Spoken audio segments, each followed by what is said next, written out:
ơi vút lên một tiếng đàn, kìa đàn đã so dây, cung đàn đã lửa phí mơ.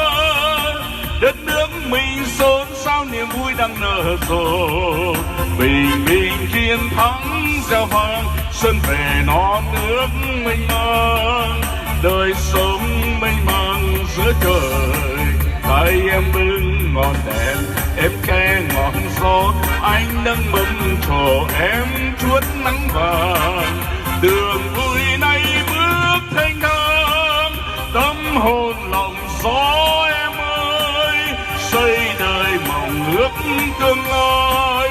Em ơi vút lên một tiếng đàn, đường vui nay bước thanh thang, tâm hồn lòng gió em ơi, xây đẹp mộng ước tương lai.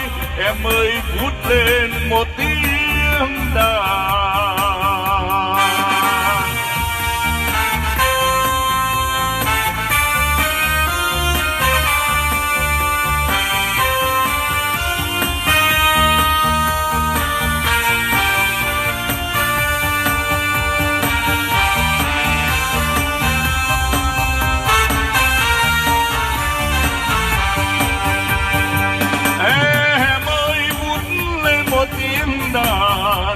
Đàn đã so dây, cung đàn đã lửa phím mơ.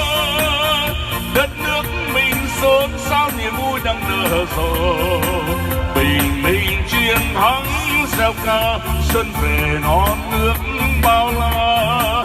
Mầm sống ta ươm giữa đời, tay em bưng ngọn đèn, em che ngọn gió, anh nâng mâm trổ, em chuốt nắng vàng.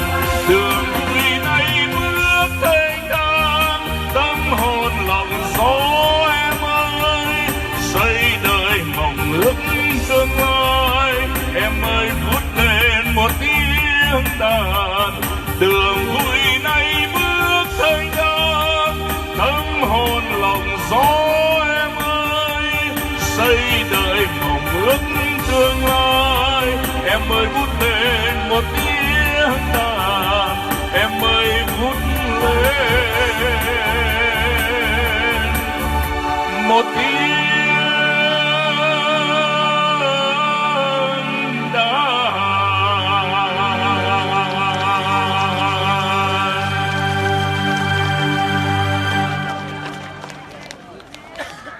Vâng, xin cảm ơn. Xin cảm ơn. Và bây giờ là một bài hát nổi tiếng. Vâng, một bài hát nói về tình yêu, bài hát tình ca của nhạc sĩ Hoàng Việt. Xin mời.